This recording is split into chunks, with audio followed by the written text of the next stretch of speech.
நம்ம தேவனுடைய வார்த்தைக்கு நேராக கடந்து செல்வோமா? எல்லாரும் தேவனுடைய வார்த்தைக்கு நேராக கடந்து செல்வோம். எல்லாம் பைபிளை கையில் எடுத்துக்கொள்ளுங்க. ஒரு சுருக்கமான ஒரு செய்தி கர்த்தர் நமக்கு கொடுத்தது. தேவ ஆவியானவர் எனக்கு கொடுத்த ஒரு வார்த்தை. வாசிப்போம். 2 கொரிந்தியரின் புஸ்தகம் 11ஆம் அதிகாரம் 28ஆம் வசனத்தை வாசிக்க கேட்போம். 2 கொரிந்தியர் 11:28, பக்கம் 255, புதிய ஏற்பாடு. இவை முதலானவைகள் அல்லாமல் ஆமென் எல்லா சபைகளை குறித்தும் உண்டாயிருக்கிற கவலை என்னை நாள்தோறும் நெருக்குகிறது. ஆமென். கவலை என்னை நாள்தோறும் என்ன பண்ணுதான்? நெருக்குகிறது. என் அருமையான தேவனுடைய பிள்ளைகளே, கர்த்தர் கொடுத்த ஒரு வார்த்தை, கவலை என்னை நாள்தோறும் நெருக்குகிறது. என்னங்க ஐயா, இயேசு கிறிஸ்து கவலைப்படாதீங்கன்னு சொன்னார். ஆனால் நீங்கள் என்னடானா கவலைப்படுங்கன்னு சொல்கிற மாதிரி இருக்குது இல்லை? அப்படி தானே இருக்குது. ஆமாம். அருமையான தேவனுடைய பிள்ளைகளை, இன்றைக்கி நாம் அறிந்து கொள்ள வேண்டிய ஒரு மேலான சத்தியம், இன்றைக்கி ஆண்டவர் சொல்லிக் கொடுக்க விரும்புகிற ஒரு மேலான ஒரு சத்தியம். இன்றைக்கி கவலை நம்மை நாள்தோறும் நெருக்கணும் அப்படின்னு சொல்கிறார். எந்த கவலை? ஆண்டவர் கவலைப்படாதன்னு சொன்னார், அந்த கவலை பற்றி சொல்லலை. நல்லா கவனிங்க. ஆண்டவர் கவலைப்படாதீங்கன்னு சொன்னது எதுக்காக சொன்னார்? நீங்கள் வேதத்தை வாசிக்கும் போது உங்களுக்கு நல்லா தெரியும். எண்ணத்தை உண்போம், எண்ணத்தை உடுத்துவோம், எங்கே தங்குவோம் அப்படின்னு சொல்லி உங்கள் காரியம், இந்த உலகத்தார் அதை குறித்து சொல்லும்போது ஆண்டவர் சொல்கிறார், இதெல்லாம் உலகத்தார் நாடி தேடுகிற காரியங்கள். என்னது? எதை சாப்பிடுவோம், எதை உடுத்துவோம், எங்கே தங்குவோம் அப்படின்னு நல்லா கவனிச்சுக்கணும். ஆனால் ஆண்டவர் அதை சொல்லிட்டு நான் உங்களுக்கு சொல்கிறேன், நீங்கள் இதை தேடாதீங்க. ஏன்னா இதெல்லாம் உங்களுக்கு தேவை என்பது உங்கள் பரமபிதா அறிந்திருக்கிறார். அதனால் அவர் என்ன சொல்லியிருக்காரா? நமக்கு ஆண்டவருடைய வார்த்தையில் என்ன சொல்லியிருக்கார்? அதை அவர் நிச்சயம் உங்களுக்கு கொடுப்பார் அப்படின்னு சொல்கிறார். கொடுக்கும்போது அந்த வார்த்தையை சொல்லும்போது அவர் என்ன சொல்கிறாருன்னா, காக்காவை பார்த்துருக்கீங்களா? காக்கா எங்கே விதைக்குதா? காக்கா எங்கே தான் இருக்குதா? சொல்லுங்கய்யா. காக்காவை எத்தனை பேர் பார்க்க? அப்போ சரியாக பார்க்கலையோ காக்காவை? கருப்பாக இருக்குமா? உங்கள் ஊரில் வெள்ளையாக இருக்குமா? காக்கா கருப்பாக இருக்கும். நல்லா கவனிங்க. அந்த காக்காவை பார்த்து ஆண்டவர் சொல்கிறாரு, காக்கா எங்கேயோ விதைக்குதா? இல்லை. காக்கா எங்கே தான் அறுவடை பண்ணுதா? இல்லை. காக்காவுக்கு எங்கே பண்டகசாலை இருக்கா? இல்லை. காக்காவுக்கு எங்கேயாச்சும் களஞ்சியம் இருக்கா? குடோன் ஏதோ கட்டி வச்சிருக்கா? போய் அங்கே போய் ரகசியமாக சாப்பிட்டு வந்துடுதா? யோசனை பண்ணி பாருங்க. ஆனால் அந்த காக்காயும் ஏசப்பா என்ன பண்ணுறாரு? போஷிக்கிறாருன்னு சொல்கிறார். நல்லா கவனிங்க. உங்கள் தலையில் இருக்க முடியெல்லாம் எண்ணப்பட்டிருக்குன்னு சொல்லுவாங்க. அவர் சித்தம் இல்லாமல் உங்கள் தலையில் இருக்க முடி கூட கீழே விழுறது இல்லைன்றார். இன்னும் சொல்லப்போனால் அடைக்கலாம் குருவி அப்படின்னு சொல்லி ஒரு காரியத்தை சொல்லும்போது சொல்கிறாரு, கூண்டில் அடைச்சி விற்கிறாங்க இல்லையா, அந்த குருவி கூட அவர் சித்தம் இல்லாமல் எதுவுமே நடக்காதுன்னு சொல்கிறார். நல்லா கவனிங்க. இதெல்லாம் சொல்லிட்டு அப்புறம் தான் சொல்கிறாரு, எண்ணத்தை உண்போம், எண்ணத்தை உடுத்துவோம், எங்கே தங்குவோம் அப்படின்னு சொல்லி உங்கள் உடைக்காகவும் உங்கள் சரீரத்துக்காகவும் எல்லாத்துக்காகவும் நீங்கள் கவலைப்படாதீங்க அப்படின்னு சொல்கிறார். நல்லா கவனிங்க. இதெல்லாம் குறித்து கவலைப்படாதீங்கன்னு சொன்னவர் தொடர்ந்து நீங்கள் வேதத்தை வாசிங்கன்னா கவலைப்பட வேண்டிய விஷயத்த சொல்லியிருப்பார். நாமெல்லாம் என்ன பண்ணுவோம்? இந்த மேட்டரை மட்டும் பிடிச்சிக்கிடுவோம், அந்த மேட்டரை கண்டுக்கவே மாட்டோம். நல்லா கவனிச்சிங்க. ஆனால் ஆண்டவர் கவலைப்பட வேண்டிய விஷயம் எதுன்னு சொல்லியிருக்காரு, கவலைப்பட வேணான்ற விஷயத்தையும் சொல்லியிருக்கார். அல்லேலூயா. அப்போது இந்த உலகத்தார் நாடி தேடுகிற விஷயத்துக்கு நீங்களும் நானும் கவலைப்படக்கூடாதான். ஆனால் நாம் கவலைப்பட வேண்டிய ஒரு விஷயம் இருக்குது. அல்லேலூயா. நிறைய விஷயம் இருக்குது. அதை ஆண்டவர் படிப்படியாக சொல்லி கொடுக்குறார். அப்போ அருமையான தேவனுடைய பிள்ளைகளை, இன்னைக்கு தேவனுடைய பிள்ளைகளாகிய நாம கவலைப்படணும் ஆண்டவர் சொல்றார். அதுக்கு ஒரு உதாரணம் தான் தலைப்பு வசனம். பவுல் சொன்னது என்ன சொன்னார்? நாள்தோறும் இந்த கவலை என்னை நெருக்குது அப்படின்னு சொல்றார். நல்லா கவனிச்சு பாருங்க. ஆண்டவர் தான் கவலைப்படாதன்னு சொல்லியிருந்தா பவுல் இந்த வார்த்தையை சொல்லியிருக்க மாட்டாரு. ஆனால் பவுல் சொல்றாரு, நாள்தோறும் தினந்தோறும் எனக்கு இந்த கவலை என்னை நெருக்குதுன்ற. எந்த கவலையா? ஒரு ஆவிக்குரிய வாழ்க்கையில் என்ன கவலை இருக்குன்னு கர்த்தர் சொல்றாரு. எந்த கவலைப்படணும், எதுக்காக கவலைப்படணும், எதை பற்றி ரொம்ப யோசிக்கணும், எதை நாம் செய்யணும்னு சொல்லி ஆண்டவர் விரும்புகிறாரு. கவலைன்றது அவர் எதை சொல்றாருன்னா, தேவன் சொன்னது. நல்லா கவனிங்க. தேவன் சொல்லி இருக்கிறத செய்ய முடியாமல் போயிடக்கூடாது, அதுதான் அந்த விஷயம். நல்லா கவனிங்க. கவலைன்னா நீங்கள் நினச்சிட்டு அப்படியே துக்கப்பட்டு ஒரு மூலையில் உட்காந்துருப்பாங்க பாருங்க சில பேர். ஐயோ சோறு இல்லையே, கறி இல்லை. சில பேர் கறி இல்லைன்னா கூட என்ன பண்ணுவாங்க, மூளையில் உட்காந்து கறி இல்லையே, எங்கள் அப்பா வீட்டில் நான் சிக்கனாக சாப்பிட்டேன், மட்டனாக சாப்பிட்டேன் அப்படி சொல்கிற கூட்டம்லாம் இருக்குது. ஆனால் அந்த கவலை பற்றி சொல்லலை ஆண்டவர். அதாவது தேவன் எதெல்லாம் நான் செய்யணும்னு சொல்லியிருக்கிறாரோ அதை என்னால் செய்யாமல் முடியாமல் போயிடக்கூடாது அப்படின்ற ஒரு கவலை, அதை செய்து முடிக்கணுன்ற ஒரு காரியம், அதை குறித்து இது சொல்லப்பட்டது தான் கவலை. நல்லா புரிந்து கொள்ளுங்க. அது என்ன? செய்ய வேண்டிய காரியம், பின்பற்ற வேண்டிய காரியம், கை கொள்ள வேண்டிய காரியம், அது விட்டு விடாத இருக்க வேண்டிய காரியம், அதை நான் எப்படியாச்சும் செஞ்சு முடிக்கணுன்ற அந்த கவலை இருக்கு பாருங்க, அதை பற்றி தான் சொல்லப்பட்டிருக்கு. அல்லேலூயா. அப்போ அருமையான தேவனுடைய பிள்ளை, அது வேதத்தில் இன்னைக்கு காலையில் கூட பிள்ளைகிட்ட இந்த வார்த்தைகளை கேட்கும்போது சொன்னாங்க அழகா, அது ஒரு பாரம்னு சொன்னாங்க, அது ஒரு ஏக்கம்னு சொன்னாங்க, அதை செய்து முடிக்கிற ஒரு துடிப்புன்னு சொன்னாங்க. நல்லா கவனிச்சு பாருங்க, இவ்வளோ அர்த்தங்கள் அதுக்கு இருக்கு. அப்போ அருமையான தேவனுடைய பிள்ளைகளே, இன்னைக்கு ஆண்டவர் எதை குறித்து கவலைப்பட சொல்றாரு, எதை குறித்து பாரதப்பட சொல்றாரு, எதை குறித்து ஏங்க சொல்றாரு, எதை செய்து முடிக்க நீ கவனமா இருக்கணும் அப்படின்னு சொல்லி ஆண்டவர் நமக்கு ஒரு ஃபோர்ஸ் காரியத்தை கொடுக்கிறார், ஒரு காரியத்தை உணர்த்துறார். அப்படின்னா வேதத்தில் முதலாவது ஒரு காரியத்தை நம்ம பார்ப்போம். ஆதியாகமத்தோட புஸ்தகம் 22ஆம் அதிகாரம் 18ஆம் வசனத்தை வாசிங்க. ஆதியாகமம் 22:18 பழைய ஏற்பாடில் 24வது பக்கத்தில் இந்த வசனம் இருக்கு. நீ என் சொல்லுக்கு கீழ்ப்படிந்தபடினால் ஆமென், உன் சந்ததிக்குள் பூமியிலுள்ள சகல ஜாதிகளும் ஆமென், ஆசீர்வதிக்கப்படும் என்று ஆமென், என் பேரில் ஆணையிட்டேன் என்று கர்த்தர் சொல்லுகிறார் என்றார். ஆமென். அல்லேலூயா, அல்லேலூயா. நீ என் சொல்லுக்கு கீழ்ப்படிந்தபடியால். அருமையான தேவனுடைய பிள்ளைகளே, ஒரு தேவனுடைய பிள்ளைக்கு இருக்க வேண்டிய மிக முக்கியமான ஒரு கவலை, ஒரு பாரம், ஒரு வருத்தம், ஒரு ஏக்கம், செய்து முடிக்க வேண்டிய மிக முக்கியமான ஒரு காரியம், அசைன்மெண்ட் அப்படின்னு சொல்லலாம். என்ன அப்படின்னா, தேவன் சொன்னதை செய்து முடிக்கிற ஒரு காரியம், ஒரு வைராக்கியம், ஒரு வெறி ஒரு மனுஷனுக்குள்ள இருக்கணும்னு சொல்லி ஆண்டவர் சொல்லி கொடுக்கிறார். என் அன்பு தேவ பிள்ளைகளை, இங்கே ஆபிரகாமுக்கு ஆண்டவர் சொன்னார், 25 வருஷமா ஒரு குழந்தைக்காக காத்திருந்தான். ஆண்டவர் குழந்தைய கொடுத்தார். நல்லா கவனிங்க. குழந்தைய கொடுத்துட்டு திடீர்னு ஒரு நாள் பேசுறாரு. என்ன சொல்றாரு? ஆபிரகாமே என்னாரு. உடனே அவன் என்ன சொன்னான்? ஏசப்பா இதா இருக்கேன்ப்பா அப்படின்னா. உடனே அவர் என்ன சொன்னார்? நான் என்ன பண்ணுறேன், நான் அவனுக்கு காட்டுறேன் பாரு ஒரு மலை, அந்த மலையில் நான் அவனுக்கு கொடுத்தேன் பார்த்தியா, ரொம்ப நாள் வருஷம் கழிச்சு ஒரு பிள்ளை, அந்த பிள்ளை எத்தும்போது என்ன பண்ணிடு, பலி செலுத்துறேன்னு. ஓகே, அவன் வாயிலேருந்து வார்த்தை என்ன அடுத்து? ஓகேப்பா உடனே செய்கிறேன். நல்லா கவனிச்சுக்கொள்ளுங்க. இன்றைக்கி நம்ம வாயில் அந்த வார்த்தை வருமா? நல்லா யோசனை பண்ணி பாருங்கள். ஒரு குழந்தைக்காக எத்தனை வருஷம் காத்திருந்தாங்க? ஒரு நாள் இல்லை, 2 நாள் இல்லை, 1 வருஷம் இல்லை, 2 வருஷம் இல்லை, 25 வருஷம். 75வது வயசில் அவனுக்கு வாக்கு கொடுத்தாரு. அது அவன் கையில் கிடைக்க அவனுக்கு எத்தனை வருஷம் ஆச்சு? 25 வருஷம் ஆச்சு. நல்லா கவனிங்க. 25 வருஷம் தவம் இருந்து பெற்றெடுத்த பிள்ளைய ஆண்டவர் அசால்ட்டாக கேட்குறாரு. அசால்ட்டாக கேட்குறாரு. அவன் என்ன பதில் கொடுத்தான் பாருங்க, யோசனை பண்ணி பாருங்க. அவன் ஆண்டவருக்கு அசால்ட்டாக கொடுக்குற டஃப் கொடுக்குறான் பாருங்க. உங்கள் விசுவாசம் எப்படிங்க ஐயா? உங்கள் விசுவாசம் எப்படி?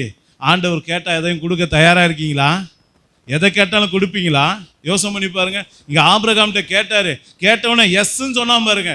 அந்த வார்த்தை நம்மகிட்ட இருக்கான். இன்னைக்கு வாடா அப்படின்னா வர முடியுமா? இங்கே போடான்னா போக முடியுமா? இதை செய்யலான்னா செய்ய முடியுமா? அப்போ எந்த கவலை ஒரு மனுஷனுக்குள்ள இருக்குன்னா, ஆண்டவர் கேட்டுட்டார்னா, ஆண்டவர் சொல்லிட்டார்னா, ஆண்டவர் இதை பண்ணுடான்னு சொல்லிட்டார்னா, அதை செய்து முடிக்கிற வரைக்கும் ஒரு முனைப்பு இருந்துகிட்டே இருக்கணும். அதை குறித்து அப்படியே ஓடிக்கிட்டே இருக்கும் மனசுல. சில பேருக்கு அது முடிக்கலனா, எங்கள் மாமனாரை பார்த்துருக்கேன். எங்கள் ஐயா சர்ச்சு பாஸ்டர் ஞானஸ்தான ஆராதனை இன்னைக்கும் சொல்லிட்டாருன்னா, நீங்கள் பார்த்தீங்கன்னா அந்த ஞானஸ்தான தொட்டியில் தண்ணியை நிரப்புறது பார்த்தீங்கன்னா அப்படியே சுத்தமான தண்ணியாக நிரப்பணும். வடிகட்டி மேலே வடிகட்டியை போட்டு அதை அவ்வளோ சுத்தமாக இது பண்ணுவார். அவர் பார்வைக்கு சாட்டிஸ்ஃபேக்ஷனாக இல்லைன்னா அந்த தண்ணியை அப்படியே வெளியே எடுத்துகிட்டு திரும்ப தண்ணி பிடிப்பார். நல்லா கவனிங்க. தண்ணி பிடிச்சிட்டு அந்த தண்ணி மேலே இலலாம் எதுவும் விழுந்துடக்கூடாதுன்னு அதுக்கு ஒரு கேப்பு போட்டு மூடி அவ்வளோ பத்திரமா வச்சுருப்பார். சரி, இதில் ஒரு துடிப்பு இருக்கலான்னு பார்த்தா, எப்போ பாஸ்டர் வருவாருன்னு சொல்லிட்டு அவர் இதை பாருங்க, இப்படி கையை வச்சுப்பார். இப்படி கையை வச்சுக்கிட்டு இப்படியே போவார், இப்படியே வருவார், இப்படியே போயின்னு இருப்பார். அவர் எப்போ அங்கே காரு சவுண்டு கேட்குதோ டபால்னு போய் அது கதவு திறந்து அவருக்கு ஸ்தோத்திரம் சொல்லுவார். நல்லா கவனிங்க. அந்த ஞானஸ்தானம் ஆராதனை நடந்து முடிஞ்சு எல்லாரும் போகிற வரைக்கும் அவருடைய அந்த துடிப்பு மாறாது. நல்லா கவனிச்சு கொள்ளுங்க. இன்னைக்கு நம்ம துடிப்பு எப்படி இருக்குங்க? நம்ம துடிப்பு எப்படி இருக்கு? இன்னைக்கு ஆபிரகாம் பாருங்க, சொன்ன உடனே வசனம் சொல்லுது, இந்த ஒத்த பிள்ளையை கொடுத்து விட்டாரு, இவர் கேட்குறாரு அப்படின்னு சொல்லிட்டு சோர்ந்து போகலை பாருங்க. அது குறித்து அவன் கவலைப்படலை பாருங்க. அவன் ஆண்டவரை தூஷிக்கலை பாருங்க. நீங்களா ஒரு ஆண்டவரா? கொடுத்தது பிள்ளையை கொடுத்துட்டு திடீர்னு கேட்குறீங்களே, யோசனை பண்ணி பாருங்க. இந்த கேள்வியெல்லாம் எதுவுமே கேட்கல. மாறா வசனம் சொல்லுது, அதிகாலையில் இருந்து புறப்பட்டான். எப்படியா முடியும்? யோசனை பண்ணி பாருங்க. கொடுத்த ஒரு விஷயத்தை காத்திருந்து பெற்றுக்கொண்டதை கொடுக்க சொன்ன உடனே ஓகே சொன்னது மாத்திரம் இல்லை, அதை செய்ய அதிகாலையில எந்திரிச்சான் பாருங்க. சீக்கிரமா எந்திரிச்சு போனான் பாருங்க. யோசனை பண்ணி பாருங்க, எவ்வளோ ஒரு அற்புதமான ஒரு வாழ்க்கை. அப்போ அருமையான தேவனுடைய பிள்ளைகளே, இன்னைக்கு நாம எதுக்கு கவலைப்படணும்? எந்த மாதிரி என்னால் நடக்க முடியுமா? இந்த ஆபிரகாமை போல ஆண்டவர் சொன்னா எதையும் கொடுக்க, எதையும் செய்ய நான் ரெடி அப்படின்னு சொல்ற ஒரு கவலை இருக்கணும். அல்லேலூயா. இன்னைக்கு அந்த கவலை இருக்கா உங்களுக்கு? ஆண்டவர் வேதத்தில் எவ்வளோ விஷயத்த சொல்லியிருக்காரு சிஸ்டர், எவ்வளோ விஷயத்த சொல்லியிருக்காரு பிரதர். ஆண்டவர் சொன்ன அத்தனை வார்த்தைக்கும் நாம கீழ்ப்படுகிற அந்த ஒரு உற்சாகம் என்கிட்ட இருக்கா, அந்த உத்வேகம் என்கிட்ட இருக்கா, அதுக்காக பாரப்படுகிற எண்ணம் இருக்கா? ஐயோ இதை செய்ய முடியல, அதோ அதை செய்ய முடியல. உண்மையா இருக்க சொன்னாரு, என்ன உத்தமமா இருக்க சொன்னாரு, நேர்மையா இருக்க சொன்னாரு. யோசிச்சு பாருங்க, என்கிட்ட அது இருக்கா? ஆண்டவர் சொன்னதை செஞ்சான் பாருங்க ஆபிரகாம். வசனம் சொல்லுது, நான் என் சொல்லுக்கு நீ கீழ்ப்படிந்தபடியால், அப்படியே சொல்றாரு ஆண்டவர், என் சொல்லுக்கு நீ கீழ்ப்படிந்தபடியால் பூமியில் இருக்கிற சகல ஜனங்களை காட்டி நான் உன்னை ஆசீர்வதிப்பேன்டான்னு சொன்னேன். யோசனை பண்ணி பாருங்க, யாருக்கு உத்தமமான ஆசீர்வாதம் போகுது? யாருக்கு மேலான ஒரு ஆசீர்வாதம் போகுது? யார் சொல்லுக்கு கீழ்ப்படுகிறாங்களோ அவங்களுக்கு தான். அப்போ அருமையான தேவனுடைய பிள்ளைகளே, நம்ம வருஷத்தோட கடைசியில் வந்துட்டோங்க. வருஷத்தோட கடைசியில் வந்துட்டோம்.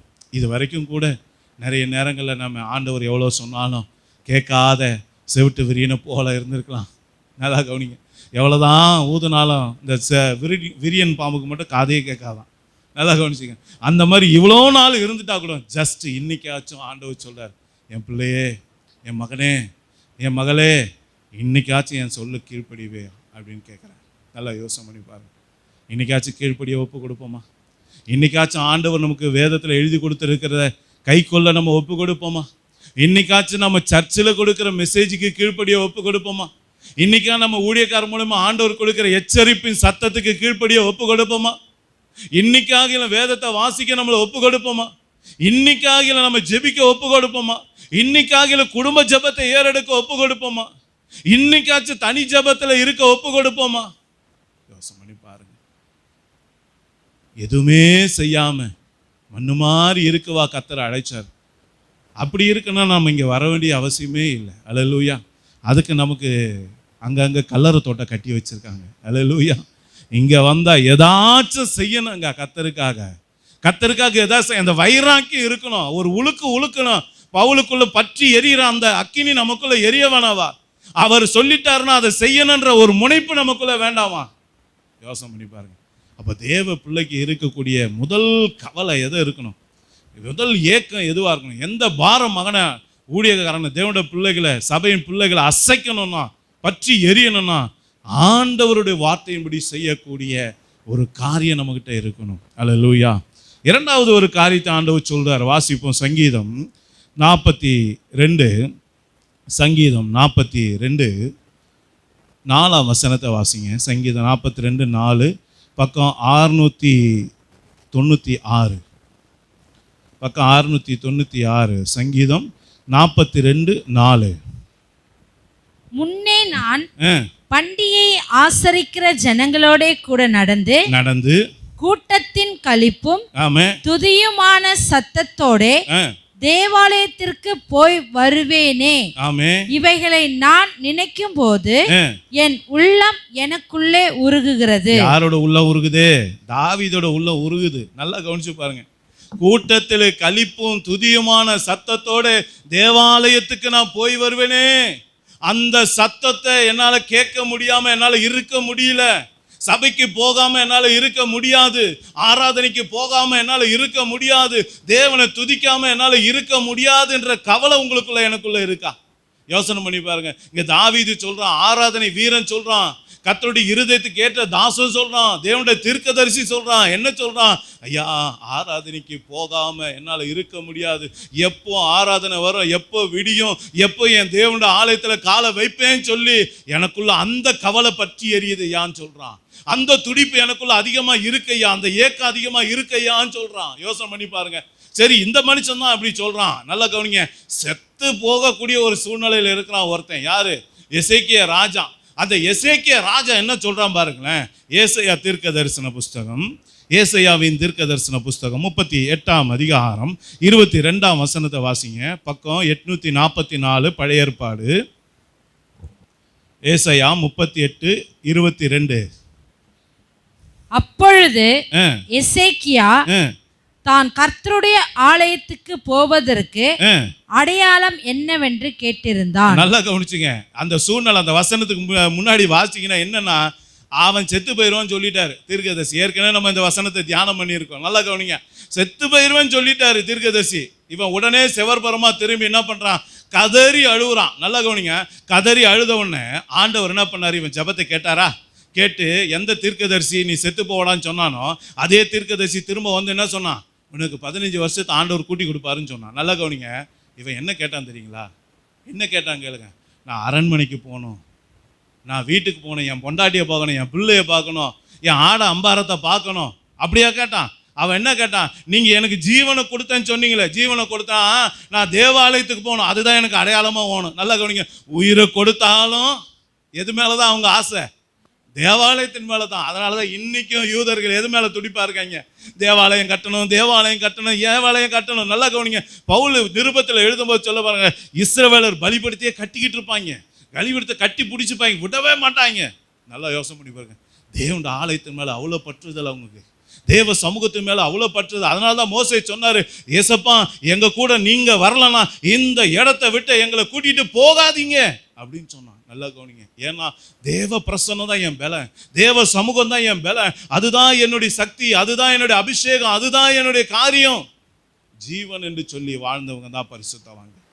அப்ப அருமையான தேவனுடைய பிள்ளைகளே, செத்து போன நிலைமையில இருந்தவன் இன்னும் கொஞ்ச நேரத்துல பரலோகத்துல கண்ணை திறக்க வேண்டியவன் உயிரோடு எழுந்தா கூட எங்க தான் போனோன்னு ஆசைப்படுறாங்க? தேவாலயத்துக்கு தான் போன ஆசைப்படுறான். ஐயா, நமக்கு ஜீவனை கொடுத்துருக்காரு ஐயா, சுகத்தை கொடுத்துருக்காரு ஐயா, நல்ல மனைவியை கொடுத்துருக்காரு, நல்ல பிள்ளைகளை கொடுத்துருக்காரு, நல்ல வேலையை கொடுத்துருக்காரு, நல்ல வருமானத்தை கொடுத்துருக்காரு. நம்ம புத்தி எங்கேயா இருக்கு? யோசனை பண்ணி பாருங்க. இந்த கவலை நமக்குள்ள இருக்கா? ஞாயிற்றுக்கிழமை ஆராதனைனா நமக்கு அந்த கவலை இருக்கா? சீக்கிரமா போகணும், எப்படா விடியும், எப்படா ஆயத்தமாகணும்? யோசனை பண்ணி பாருங்க. செத்த நிலையில இருக்கிறவனுக்கு ஆலயத்துக்கு போகணும்னு என்ன இருக்குன்னா, ஒரு ராஜாக்கு 1008 வேலை இருக்கும், அவனே ஆலயத்துக்கு எப்படா போவோன்னு துடிக்கிறான்னா உங்களுக்கு எனக்கு எப்படி இருக்கணுங்க? யோசனை பண்ணி பாருங்க.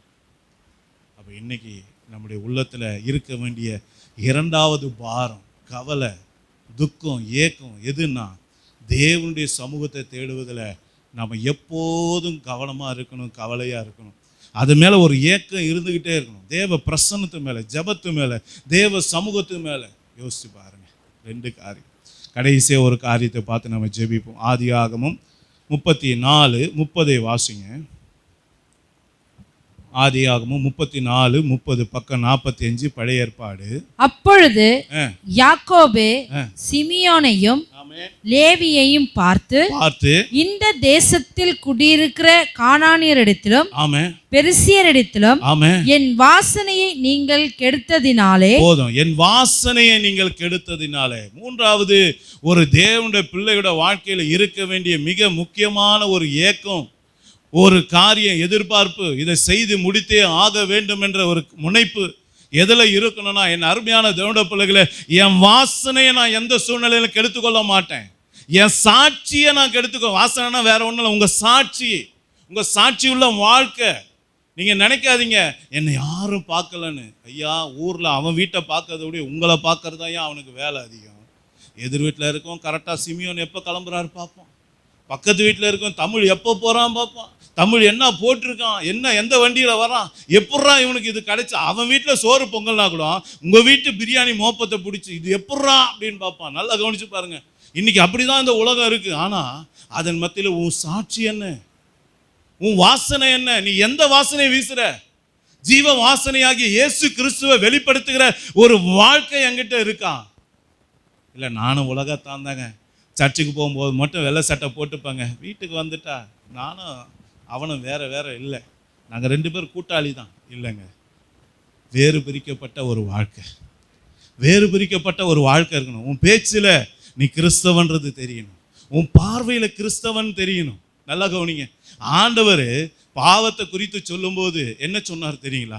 ஒரு ஸ்திரீயை இச்சையோடு பார்த்தாலே அவளோட விபச்சாரம் செய்தாயிட்டு உன் கண்ணு பார்வையிலே கத்தி வைக்கிறார் ஆண்டவர். நல்லா கவனிங்க, பழைய ஏற்பாடு காலத்தில் ஒரு சகோதரிகிட்ட தப்பா நடந்துக்கிட்டு வந்தாதான் விபச்சாரம் வேசித்தனம் சொல்லுவாங்க. ஆனால் ஆண்டவர் என்ன சொல்லிட்டாரு? உன் கண்ணில், உன் சிந்தையில், உன் எண்ணத்திலேயே ஒரு தப்பான எண்ணம் ஒரு சகோதரனை பற்றி, ஒரு சகோதரியை பற்றி வந்துச்சுன்னா அப்பவே நீ தப்பு செஞ்சுட்டடா. நல்லா கவனிங்க, பாவம் உனக்குள்ளே வந்துருச்சுன்ற யோசிச்சு பாருங்க. என் சாட்சி என்னய்யா? என் கண்ணு ஒழுங்காக பார்க்குதா? என் கை என்ன வேலை செய்யுது? என் இருதயத்தில் யார் இருக்கா? என் கால் எங்கே நடக்குது?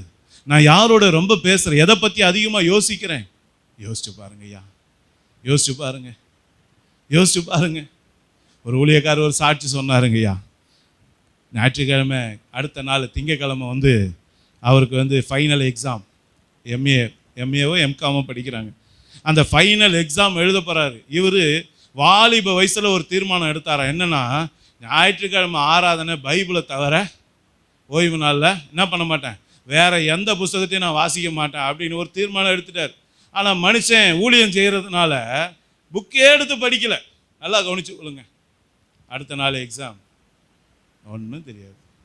போனார், தேவ பிரசன்னத்தில் நிறைந்து போனார், பெரிய ஜெயத்தை கற்றுக் கொடுத்தார். அல்லேலூயா. என் அருமையான தேவனுடைய பிள்ளைகளே, இன்னைக்கு நீங்களும் நானும் எப்படி இருக்கு? என்ன தீர்மானம் எடுக்கிறோம்? எந்த தீர்மானம் எடுக்கிறோம்? என் சாட்சி என்னங்க? பக்கத்து வீட்டுக்காரன் சொல்லுவானா நம்மளை பற்றி, அந்த பிரதர் உண்மையுள்ள பிரதர், அந்த பிள்ளை தேவனுக்கு பயந்த மக, அவள் பொய்யெல்லாம் பேச மாட்டா, அவன் யாருடைய பணத்தை ஏமாற்ற மாட்டா, அவன் யாருடையதை திருட மாட்டான், அவன் யாருக்கிட்டையும் சண்டை பண்ண மாட்டான், அவன் வர்றதும் தெரியாது போகிறதும் தெரியாது சொல்லுவாங்களா? அந்த பிள்ளை எப்பவும் ஜெபிக்கிற சத்தம் கேட்கும் பிரதர் சொல்லுவாங்களா? இந்த வீட்டில் ஏசப்பாவுடைய பாட்டை தவிர வேறு பாட்டு ஓடாது பிரதர் சொல்கிறாங்களா? அவங்க பிள்ளைங்களை போல ஒழுக்கமான பிள்ளைங்க வீட்டில் கிடையாது பிரதர் சொல்கிறாங்களா? உங்கள் வாசனை என்னங்க? உங்கள் சாட்சி என்னங்க? இதுதாங்க நம்மளோட சாட்சியாக இருக்கணும். இதுதான் விலையேற பெற்ற சென்ட்டு. இந்த சென்ட்டு தான் உங்ககிட்ட இருந்து எங்கிட்ட இருந்து வெளியே வரணுமே தவிர, ஐயோ அந்த பிரதரா, ஐயோ அந்த சிஸ்டரா பா அப்படின்ற பேர் எடுக்கக்கூடாது. யோசிச்சு பாருங்க. யாக்கோபு பிள்ளைங்கிட்ட கதறான், என் வாசனையை கெடுத்துட்டீங்களாடா, லேவி என் வாசனையை கெடுத்துட்டியாடா, என் வாசனையை கெடுத்துட்டியாடா கதறான். நல்லா யோசனை பண்ணி பாருங்க. ஒரு அப்பாவுக்கு பிள்ளைங்க என்ன பேர் எடுத்து கொடுக்குறீங்க? யோசனை பண்ணி பாருங்க. கீழ்ப்படியாத பிள்ளைங்கன்னு பேர் எடுத்து கொடுத்தீங்கன்னா உங்க அப்பா வாசனை அம்மா வாசனை நீங்க கெடுக்குறீங்க. கீழ்ப்படியாத மனைவி என்ற பேர் எடுத்தீங்கன்னா உங்க வீட்டுக்காரனுடைய வாசனையை கெடுக்குறீங்க. யோசிச்சு பாருங்க. என் அருமையான தேவனுடைய பிள்ளைகளை, நாம என்ன வாசனை வீசுறங்க, அதை பொறுத்து தான் நம்முடைய ஆவிக்குரிய வாழ்க்கை. அப்போ இன்னைக்கு நம்ம கவலைப்பட வேண்டிய விஷயம் 3 விஷயம். என் ஏசப்பாவுடைய வார்த்தைக்கு கீழ்ப்படுகிறது குறித்து கவலைப்படணும். இன்னைக்கு 2வது தேவனுடைய ஆலயத்தை, தேவனுடைய சமூகத்தை தேடுறதை குறித்து கவலைப்படணும். 3வது சாட்சி உள்ள ஜீவியத்துக்காக கவலைப்படணும். இதை என்னைக்கும் கெடுத்துக்க கூடாது, இதை விட்டு விலகக்கூடாது. இன்னைக்கு அதுதான் முக்கியமான தீர்மானம். வருஷத்துக்கு கடைசியில் வந்திருக்கோம் இல்லையா? நீங்கள் என்ன தீர்மானம் எடுக்க போகிறீங்க? யோசனை பண்ணி பாருங்கள். இந்த உபவாச கூட்டத்துக்கு இன்னொரு பேர் இருக்குது, சுத்திகரிப்பு கூட்டம்னு சொல்லுவாங்க. என்னது? சுத்திகரிப்பு கூட்டம். இன்னொரு ஊழியக்காரர் சொல்லுவார், இதுக்கு இன்னொரு பேர் வச்சிருக்காரு. அவர் என்ன தெரியுமா? Open heart surgery. இங்கே உபவாச கூட்டத்துக்கு மட்டும் புது ஆளை யாரும் கூட்டு வந்துடாதீங்கன்னு சொல்லுவார் ஊழியக்காரர். என்ன சொல்லுவார்? ஏன்னா இங்கே பாடியை பொழந்து ஆர்ட்டில் என்ன பிரச்சனை, கிட்னியில் என்ன பிரச்சனை, மூளையில் என்ன பிரச்சனை, லங்ஸில் என்ன பிரச்சனை எல்லாம் பாட்டாக பிரித்து ஆண்டவர் டீச் பண்ணுவார். அவன் திடுதிப்புன்னு புதுசாக ஒருத்தன் வந்தானா அப்படியே அலறி அடிச்சிருவான். அதனால் உபவாச கூட்டத்துக்கு யாரையும் கூட்டு வராதிங்க, சபை ஆராதனை கூட்டு வாங்க சொல்லுவாங்க. நல்லா கவனிங்க. ஏன்னா இங்கே வர்றது சுத்தம், உன்னை சுத்தம் பண்ணுறது தான். ஏன்னா நம்ம 6 நாள் எங்கே இருக்கோம்? இந்த உலகத்தில் இருக்கும். உலகத்தின் ஆவியை நம்மளை அப்படியே நெருக்கும், பாவத்தை செய்ய சொல்லணும், பொய் பேச வைக்கும், அசுத்தமாக நடக்க செய்யணும், கீழ்ப்படியாமல் இரு, அசட்டை பண்ணு, நிந்தி, அப்படி இப்படின்னு அப்படியே உலகத்தை வாட நம்மளை போட்டு ஆட்டி படைக்கும். எப்படா சான்ஸ் கிடைக்கும் உள்ள நுழையலான்னு. நல்லா கவனிங்க. உபவாச கூடுக்கு என்ன பண்ணும்? உன்னை சுத்திகரிக்கும், உன்னை பரிசுத்தப்படுத்தும். உனக்குள்ளே இருக்க கர்த்தருக்கு பிரியமில்லை. எதனால் கர்த்தர் இன்னும் உன் கூட பேசலை? ஏன் உனக்கு இன்னும் அபிஷேகம் கிடைக்கல? ஏன் உன்னால் ஆண்டவரோட சத்தத்தை கேட்க முடியல? ஏன் உன்னால் ஆண்டவரை பார்க்க முடியல? எல்லாரும் ஆவியில் நிரம்பி பற்பல பாஷைகளை பேசுகிறாங்களே, ஏன் என்னால் அந்நிய பாஷையில் பேச முடியல? ஏன் என்கிட்ட இருந்து வரம் வெளிப்பட மாட்டேது? எனக்கு ஏன் தரிசனம் கிடைக்க மாட்டேது? எனக்கு ஏன் சொப்பனம் கிடைக்க மாட்டேங்குது?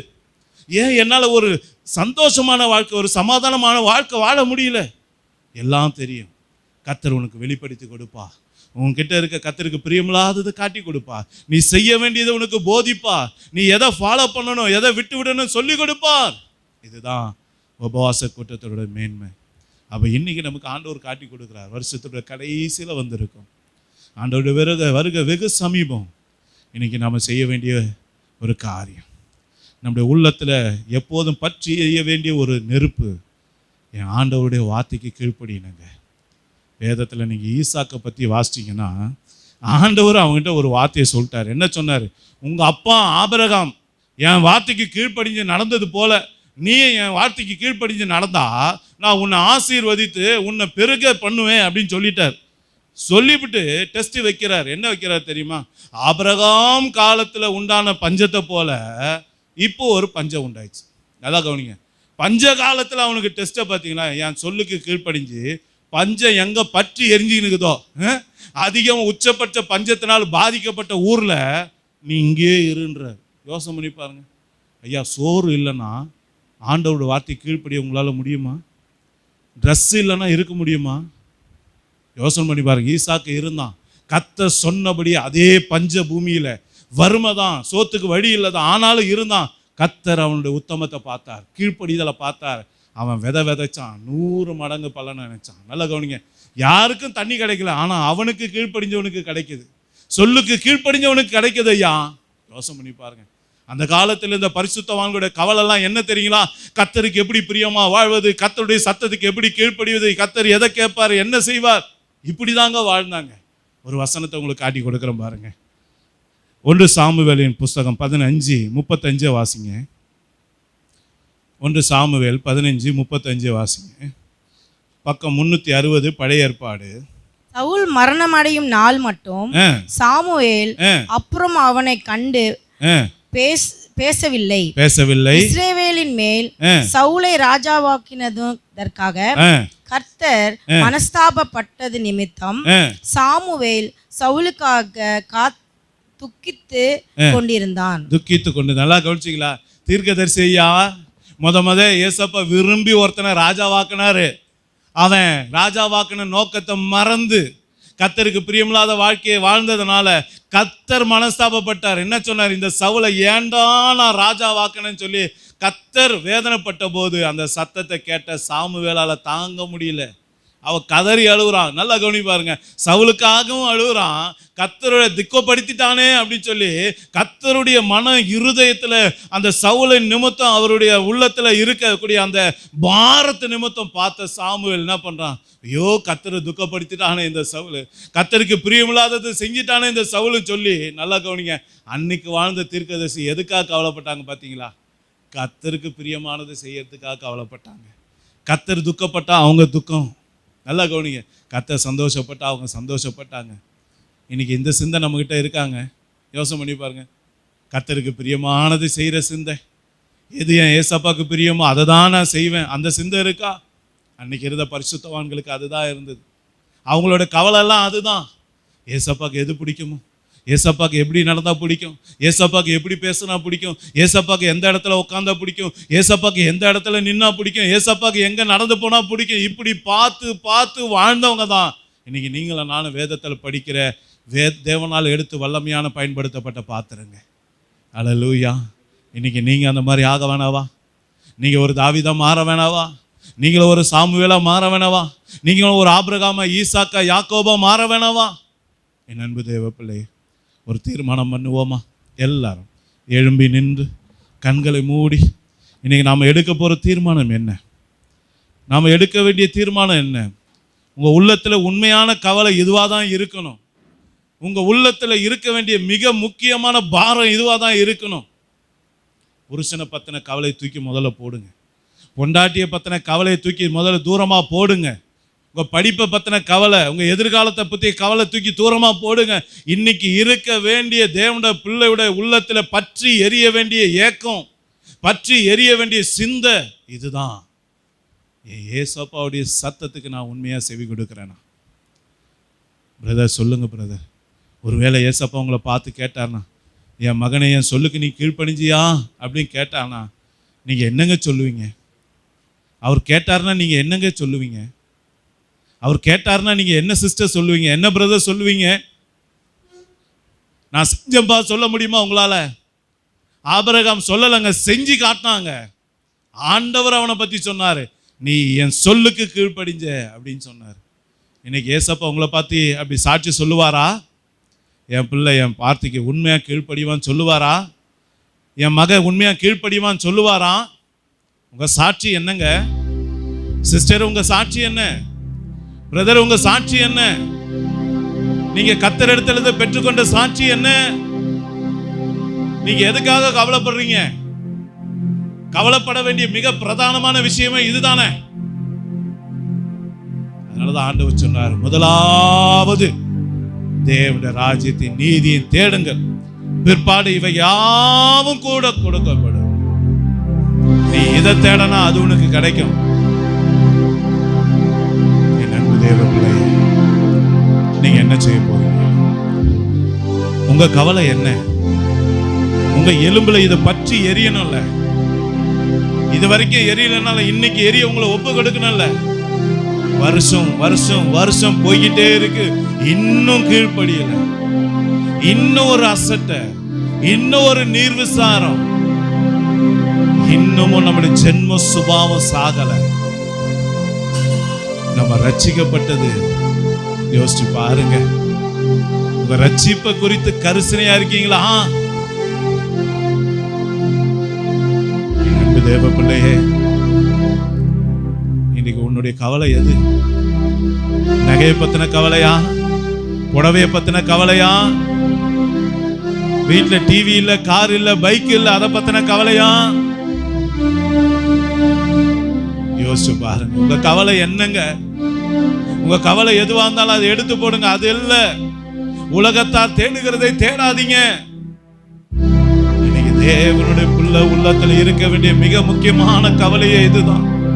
ஐயோ, இன்னும் நான் ஆண்டவருக்கு பிரியமா நடக்கலையே, ஆண்டவர் என்ன உண்மையா இருக்கணும்னு சொன்னாரு, நான் இன்னும் உண்மையில இல்லையே, கொஞ்சம் குறைவா இருக்கிறேன்னு, பரிசுத்தத்துல குறைவா இருக்கிறேன்னு, ஓ உத்தமத்துல நான் குறைவா இருக்கிறேன்னு, ஜெபத்துல குறைவா இருக்கிறேன்னு, வேத வாசிப்புல குறைவா இருக்கிறேன்னு, சபைக்கு ஓடோடி வருவதுல குறைவா இருக்கிறேன்னு, தனி ஜெபத்துல குறைவா இருக்கிறேன்னு, குடும்ப ஜெபத்துல நான் பங்கெடுக்கிறதே இல்லையே. பாரம் உங்களுக்கு இல்லையா? அப்ப பிசாசு உங்களை வஞ்சிக்கிறான்னு அர்த்தம் சிஸ்டர், பிரதர். உங்களை பிசாசு வஞ்சிக்கிறான்னு அர்த்தம். நீங்க அவனுக்கு இடம் கொடுத்துட்டீங்கன்னு அர்த்தம். ஏசப்பாவை காட்டிலும் உங்களுக்கு மத்த விஷயம் பாரப்படுத்துதுன்னா நீங்க தூரமா போயிட்டீங்கன்னு அர்த்தம். ஆண்டவர் உங்களுக்கு உணர்த்துறாரு, வேண்டாப்பா, கெட்ட குமாரனை போல நீ போய் எல்லாத்தையும் இழந்துடாதப்பா, இழந்துடாத. இது ஆசை காட்டி மோசம் பண்ணும், வேணாம் வேண்டாம்.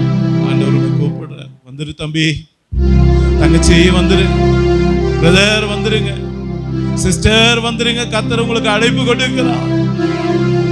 அவன் என்ன செய்ய போறோம்? என்ன செய்ய போறோம்? கொஞ்ச நேரம் ஆண்டவரோடு பேசுங்க, கண்ணீரோடு பேசுங்க. உள்ள உடைக்கப்படட்டும், உள்ள உடைக்கப்படட்டும். நான் எவ்வளவு கேட்டாலும் மாற மாட்டேன், நான் இப்படிதான் இருப்பேன். நான் ஆண்டவருடைய வருகையில கைவிடப்படுவது நிச்சயம். ஒப்பு கொடுப்போமா? ஒப்பு கொடுப்போமா? தகப்பனுடைய கரத்துல ஒப்பு கொடுங்க. ஜீவனுள்ள தேவனுடைய கரத்துல உங்களை தாழ்த்தி ஒப்பு கொடுங்க. நீங்க யாருடைய மகிமையை தேடுறீங்க? அடைத்தவருடைய மகிமையை தேடணும். ஏசப்பா உங்களை பார்த்து சந்தோஷப்படுற அளவுக்கு உங்க வாழ்க்கை இருக்கணும், உங்க குடும்பம் இருக்கணும், உங்க நடக்க இருக்கணும். ஐயா, ஒப்பு கொடுப்போமா? தேவனுடைய பிள்ளைகளே, இந்த பாரம் உங்ககிட்ட பத்தி எறியட்டுமே, இந்த ஏக்கம் உங்ககிட்ட பெருகட்டுமே. ஒப்பு கொடுப்போம். சாட்சியுள்ள ஜீவியத்துக்காக கேளு, கதறுங்க. ஒருவேளை நீங்க சாட்சி கெடுத்துட்டு இருந்தா அக்கம் பக்கத்துல இருக்கவங்க, ஐயோ இந்த சிஸ்டர் இப்படி, இந்த பிரதர் இப்படி, இந்த தம்பி இப்படி, இந்த தங்கச்சி இப்படின்னு சொல்லி இருந்தாங்கன்னா, உன் வாசனை நீ கெடுத்து சீ என்று பேர் எடுத்திருந்தனா, இன்னைக்கே ஆண்டவர்கிட்ட ஒப்பு கொடு. இன்னைக்கே ஆண்டவர்கிட்ட ஒப்பு கொடு. இன்னைக்கே ஆண்டவர்கிட்ட ஒப்பு கொடு. ஆண்டவர்கிட்ட ஒப்பு கொடுப்போமா? தேவ பிள்ளையே, ஒருவேளை இன்னைக்கு ஆண்டவர்கிட்ட வருகை இருக்குமானா நீ அதுக்குள்ள எடுத்துக்கொள்ளப்படுவியா? எடுத்துக்கொள்ளப்படுவியா? இன்னைக்கு நீ ஆண்டவரை சந்திக்க வேண்டிய நாளா இருந்தா உன்னால சொல்ல முடியுமா, நான் ஏசப்பாக்கு பிரியமா வாழ்றேன்? அதனாலதான் பவுல் கதறாங்க, எனக்கு கவலை, பரிசுத்தத்தில் இன்னும் நான் கொஞ்சம் கம்மியா இருக்கேன், பொய் பேசக்கூடாதுன்னு சொல்றாரு, ஆனா கொஞ்சம் பொய் பேசுறேன், உண்மையா இருக்கணும்னு சொல்றாரு, ஆனா என்கிட்ட உண்மை இல்லை, நான் நடிக்கிறேன், ஏமாத்துறேன், பொய் சொல்லிக்கிட்டு, மாய்மாலம் பண்ணிக்கிட்டு, அப்பாவை ஏமாத்திக்கிட்டு, அம்மாவை ஏமாத்திக்கிட்டு, கூட பிறந்தவங்களை ஏமாத்திக்கிட்டு, என்னையே நானும் ஏமாத்திக்கிட்டு ஏதோ ஒரு வாழ்க்கை வாழ்ந்துட்டு இல்லைங்க. கர்த்தர் உங்களோடு பேசுறேன், கர்த்தர் உங்களோடு பேசுறேன்.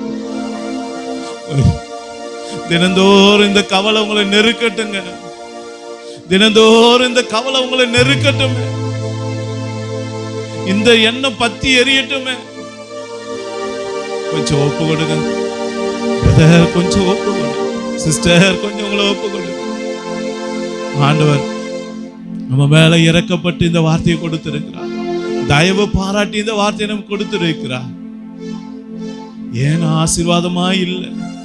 ஏன் வீட்டுல இவ்வளோ பிரச்சனை? காரணம் இதுதான்.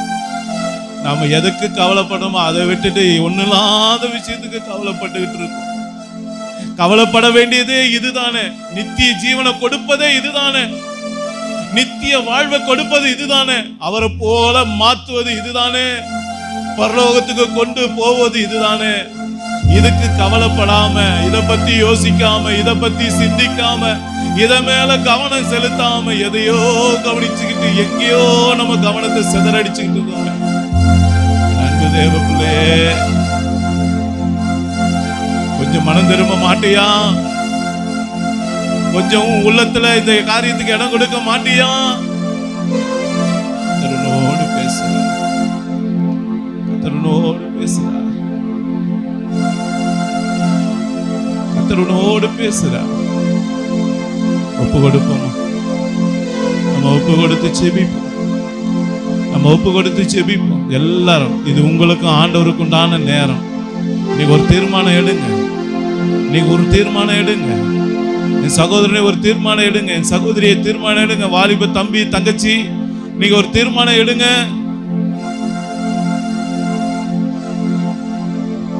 ஆண்டவர்கிட்ட சொல்லுங்க. ஆண்டவர்கிட்ட உடன்படிக்கை செய்யுங்க. நான் ஒழுங்கா இருப்பேன்பா, இன்னைக்கு ஒழுங்கா ஒப்பு கொடுப்பேன்பா, உங்க சத்தத்துக்கு உண்மையா செவி கொடுப்பேன், அதை விட்டு வலதுபுறம் இடதுபுறம் சாய மாட்டேன். என்னை ஒப்பு கொடுக்கிறேன். உங்க சமூகத்தை தேடுவதில் நான் என்னை ஒப்பு கொடுக்கிறேன். என் சாட்சியை காத்து கொள்வதில் நான் என்னை ஒப்பு கொடுக்கிறேன். உமக்கு நன்றி. எங்க பிள்ளைகளுக்குள்ள இந்த கவலையை கொடுத்தீங்களே நன்றி. இந்த பாரத்தை கொடுத்தீங்களே நன்றி. இந்த உந்துதலை கொடுத்தீங்களே நன்றி.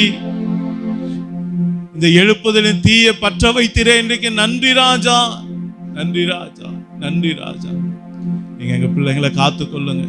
எடுத்த தீர்மானத்தில் எங்க பிள்ளைக்கு உறுதியா இருந்து பரிசுத்தமாய் வாழ்ந்து உங்க நாமத்தை மகிமைப்படுத்த கிருபை செய்யுங்க. எங்க பிள்ளைகளோட சாட்சி பெருசா வரணும்பா. உங்க வாயிலிருந்து வரணும். இந்த உலகத்துல இருக்க ஒவ்வொருத்தர் வாயிலிருந்து என் பிள்ளைகளை பத்தி நல்ல சாட்சிகள் எழும்பணும்ப்பா. நீங்க கிருபை செய்தபடியால் நமக்கு நன்றி. நீங்க கிருபை செய்தபடியால் நமக்கு நன்றி. இந்த முதல் நாள் உபவாச கூடிய எங்களுக்கு ஆசீர்வாதத்தை கொடுத்தபடியால் நன்றி. வந்த ஒவ்வொரு பிள்ளைகளையும் ஆசீர்வதித்தபடியால் நன்றி. வராத பிள்ளைகளுக்கு கர்த்தர் கிருபை பாராட்டி நாளை தின இந்த உபவாச கூடிகளை கலந்து கொள்ள கர்த்தர் கிருபை செய்வீராக. நீர் அப்படியே கிருபை செய்வதற்காய் நன்றி அப்பா. உங்களுடைய கரத்துல எங்க ஆவி ஆத்மா சரீரத்தை ஒப்பு கொடுக்கிறோம். கர்த்தர் காத்து வழி நடத்துவதற்காய் ஸ்தோத்திரம். இயேசுவின் நாமத்தினாலே ஆமென் ஆமென். இயேசுவே உம்மாவியால் ஒரு விசையா என்னை நிரப்பிடுமையா. இயேசுவே உம்மாவியால் ஒரு விசையா என்னை நிரப்பிடுமையா. உலகத்திலே உமக்காக நான் உயிருள்ள நாள் வரையில் உழைக்கணுமையா. சொல்லுவோமா? உமக்காக நான் ஏசப்பா உயிருள்ள நாள் வரையில் உழைக்கணுமையா. ஓ தேவ பிரசன்ன ஆமென். என்ன ஆனந்த அர்ப்பணிப்போடு தேவ பிரசன்ன இயேசுவே என்ன ஆனந்த glory glory ஆமென் ஆகாயம் கொண்டு செல்லுதே. ஆமென். இந்த உணர்வு தான், இந்த தீர்மானம் தான், இந்த பரிசுத்த வாழ்க்கை தான் உங்களை ஆதாயம் கொண்டு செல்லும். வானத்திலே ஒப்பு கொடுப்போமா? தூதரெல்லாம் ஏசப்பா பரிசுத்தரே என்று பணிகிறார்களே. வானத்திலே தூதரெல்லாம் பரிசுத்தரே என்று ஆமென். பணிகிறார்களே. அவரை மகிமைப்படுத்துவோமா? பூமியிலே glory glory glory ஓ ராதா ஷரதி அந்தரமனதா ரிபி ஹௌதரமனதா கரபரதி அந்தரமனதா ஷலதியா ரியோதரமக்கரபரதி அந்தரமனதா ஷபக்கரபரதியா. ஓ மகிமை மகிமை தேவன். ஹalleluya ஆமென். ஓ ஹalleluya ஸ்தோத்திரம் ஸ்தோத்திரம் ஸ்தோத்திரம் ஆமென். thank you jesus. ஓ ராதா ஷபக்கரபரதி அந்தரமனதா லேன தோஷலதி அந்தரமக்கரபரதி அந்தரமா. ஒரு மகிமை மேகம் உங்கள் மேல நிழலிடுகிறது. ஓ ராதா ஷபக்கரபரதி அந்தரமக்கரபரதியா. ஓ மகிமை மகிமை மகிமை மகிமை ராதா ஷபக்கரதி அந்தரமனா. நன்றி ராஜா, மகிமை மகிமை. thank you jesus. ஓ நன்றி நன்றி நன்றி நன்றி நன்றி. glory glory glory amen. hallelujah thank you jesus. hallelujah ஆமென் ஆமென் ஆமென். ஆகாயம் கொண்டு செல்லுதே. thank you jesus. ஆமென் ஆமென் ஆகாயம் கொண்டு செல்லுதே. ஆமென் ஆமென் ஆமென் ஆமென் ஆகாயம் கொண்டு ஆமென். செல்லுதே. ஆமென். ஆகாயம் என்னை ஆகாயம் கொண்டு செல்லுதே. ஹalleluya. நம்ம எல்லாரும் சேர்ந்து சொல்லுவோமா? என் ஆத்துமாவே கர்த்தரை ஸ்தோத்திரி, என் முழுவலுமே அவருடைய பரிசுத்த நாமத்தை ஸ்தோத்திரி. என் ஆத்துமாவே கர்த்தரை ஸ்தோத்திரி, கர்த்தர் செய்த சகல உபகாரங்களை மறவாதே. ஆமென் ஆமென். நம்முடைய கர்த்தராகிய இயேசு கிறிஸ்துவுக்கே ஆமென். நம்முடைய கர்த்தராகிய இயேசு கிறிஸ்துவுக்கு எப்பொழுதும் மகிமை உண்டாகட்டும். நம்முடைய கர்த்தராகிய இயேசு கிறிஸ்து நம்மை ஆசீர்வதித்து வழி நடத்துவாராக. ஆமென் ஆமென். ஹalleluya ஹalleluya ஹalleluya. எல்லாருக்கும் ஸ்தோத்திரம். Praise the Lord praise the Lord. ஒரு வாழ்த்துங்க. கர்த்தர் உங்களை ஆசீர்வதிப்பாராக. ஆமென் ஆமென் ஆமென்.